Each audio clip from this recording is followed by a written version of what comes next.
بسم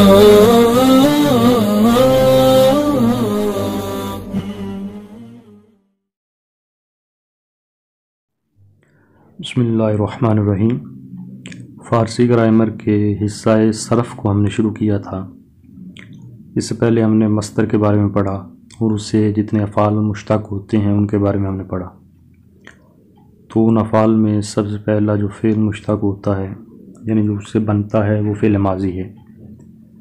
تو آج کے سبق میں فعل ماضی کا بیان ہوگا کہ فعل ماضی کی آگے پھر اقسام ہیں ان کا ذکر ہوگا کہ فعل ماضی کی 6 قسمیں ہوتی ہیں: ماضی مطلق، ماضی قریب، ماضی بعید، ماضی استمراری، ماضی احتمالی اور ماضی تمنائی۔ یہ 6 قسمیں ہیں ماضی کی۔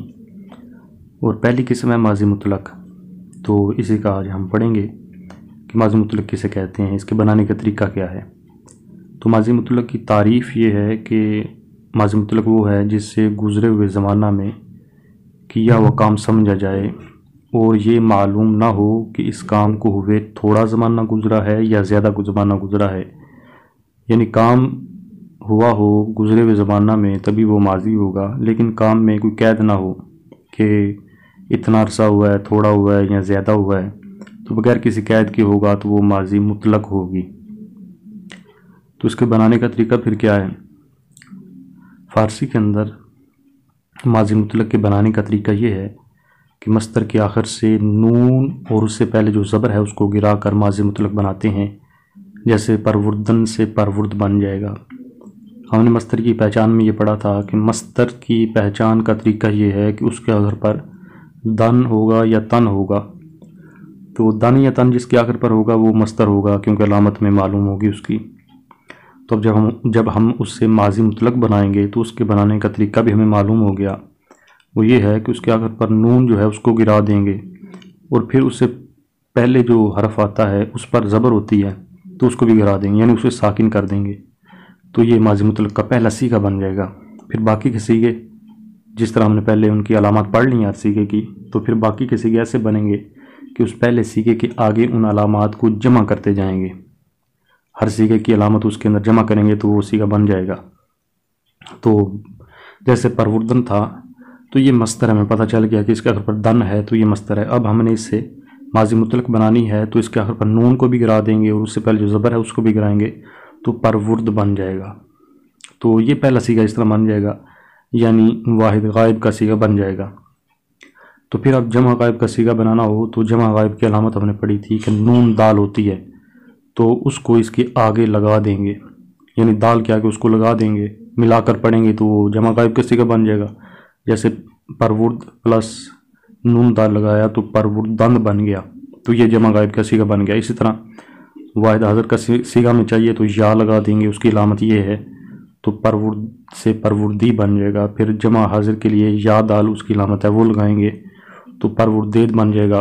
پھر واحد متکلم کی میم علامت ہے وہ لگائیں گے تو پروردم، اور جمع متکلم کے لیے یا میم پروردیم بن جائے گا۔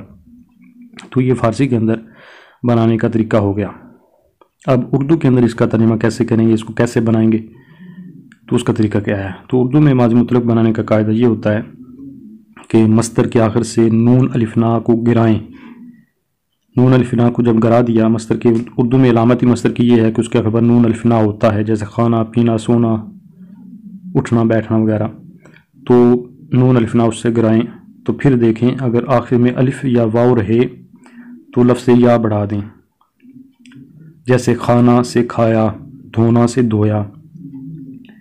کہ کھانا مصدر تھا، کھردن فارسی ہے اس کی، اردو اس کا کھانا ہے، تو اسے جب ہم نے اردو ماضی مطلق بنانے اردو کے اندر تو نون الف نا کو گرائیں گے، اس کے بعد دیکھیں گے آگے اگر الف ہے یا واو ہے تو پھر یا الف یا بڑھائیں گے۔ تو یہاں پر کھانا میں نون الف نا کو گرایا تو پیچھے الف بچ گیا، تو اس لیے ہم نے اس کی ماضی بنائی کھایا۔ دھونا میں نون الف نا کو گرایا تو واو بچی، اس لیے ہم نے یا الف یا بڑھا دیا تو دھویا بن گیا۔ اور اگر ان کے علاوہ کوئی اور حرف ہو تو صرف الف بڑھا دیں گے، یعنی جب نون الف نا کو گرانا ہے تو پھر پیچھے الف یا واو نہ ہو بلکہ کوئی اور باقی حروف میں سے کوئی بھی آ جائے تو اس صورت میں پھر جو ہے نا وہ یا الف یا نہیں بڑھائیں گے، صرف الف کا اضافہ کر دیں گے، جیسے پالنا سے پالا۔ تو تو نون الفنا کو گرایا، پیچھے لام بچ گیا، یہ واو اور الف کے علاوہ سے ہے تو ہم نے الف بڑھا دیا صرف، تو پالا بن گیا۔ اس طرح کہنا ہے، گفتن سے کہنا، کہنا مصدر ہے تو نون الفنا کو گرایا ہم نے تو باقی ہا بچا، تو اس لیے ہم نے وہاں پر بھی الف بڑھا دیا تو کہا بن گیا۔ تو ساتھ ایک اضافہ لکھا ہے کہ البتہ جانا کی ماضی گیا آتی ہے، تو جانا مصدر ہے تو اس کی ماضی نون الفنا کو گرائیں گے، اگرچہ الف ہے لیکن جایا نہیں کہیں گے، گیا کہیں گے، کیونکہ یہ اس طرح وہ اگرچہ وہ لفظ بن جائے گا لیکن مستعمل نہیں ہے ایسا، تو یہ ایک مستثنا یعنی چیز ہے ان میں سے۔ تو یہ اردو کے اندر بھی بنانے کا طریقہ ہو گیا۔ پھر اس طرح کوئی اور مثال لے لیتے ہیں، اس سے بھی ہم دونوں گردانے بنا لیتے ہیں۔ تو پہلے اس کا ترجمہ کر لیں، تو پرورد سے جب ہم نے اس کا ترجمہ کیا کہ پالنا ہے اس کا، تو اردو میں جب بنائیں گے تو پھر نون الفنا کو گرایا، آخر میں لام بچا تو الف بڑھا دیا تو پالا بن گیا۔ تو پرورد کا پھر ترجمہ ہوگا اس نے پالا۔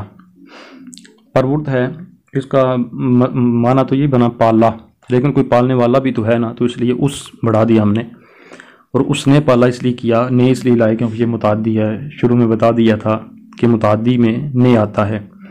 اس نے پالا جمع غائب کا ہوگا پروردان کا، انہوں نے پالا، کیونکہ جمع غائب زیادہ ہو جائیں گے، ایک تو غائب ہیں اور دوسرے زیادہ ہیں، تو اس لیے ہم نے کہا کہ انہوں نے پالا، تو اس میں عورتیں بھی شامل ہیں، مرد بھی شامل ہیں، یعنی دونوں کا یہ صیغہ ہو سکتا ہے۔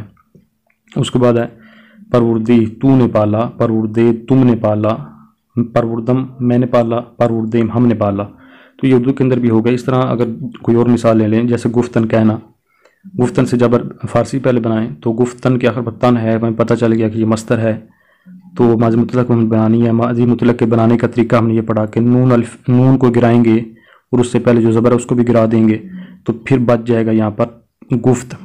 اور تا اور دال یہ ہم نے پڑھا ہوا ہے کہ یہ واحد غائب کی علامات میں سے ہیں، تو تا آ گئی ہے تو یہ گفت، تو یہ واحد غائب کا صیغہ بن گیا، اس کی علامت پائی گئی۔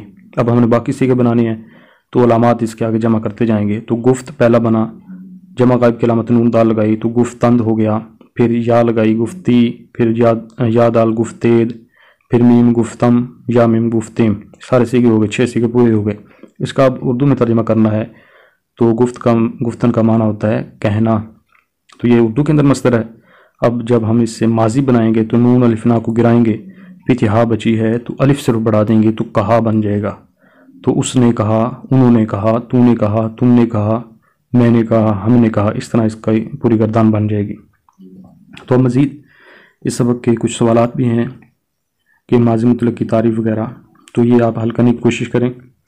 اور اس کے بعد یہ صیغے دیے گئے ہیں نیچے، مصادر دیے گئے ہیں، صیغے نہیں، تو یہ یعنی الفاظ کا ذخیرہ ہونا چاہیے کوئی بھی زبان سیکھنے کے لیے۔ اس کے جو مصادر ہیں ان کو یاد کرنا بہت ضروری ہوتا ہے، جب تک الفاظ کا ذخیرہ نہیں ہوگا ترجمہ نہیں کیا جا سکتا، تو اس لیے تھوڑے تھوڑے کر کے ان کو یاد کرنا بھی بہت لازمی ہے، بہت ضروری ہے۔ تو تلفظ ان کا میں کر دیتا ہوں۔ پہلا نمبر پر ہے گفتن، اس کا معنی ہوتا ہے کہنا، پھر ہے شنیدن، اس کا معنی ہے سننا، نوشتن، اس کا معنی ہے لکھنا، خواندن، اس کا معنی ہے پڑھنا، خوردن، اس کا معنی کھانا، نوشیدن، اس کا معنی ہے پینا۔ تو یہ مصادر ہیں، ان 6 مصادر سے آپ گردان فارسی کے اندر بھی بنائیں، پھر اردو کے اندر بھی بنائیں، تو انشاءاللہ ان 6 سے بنانے، ان 6 سے اردو اور جب فارسی کے اندر آپ گردان بنائیں گے تو پھر یہ سبق آپ کا یاد ہو جائے گا، اس میں کسی قسم کا مسئلہ نہیں رہے گا۔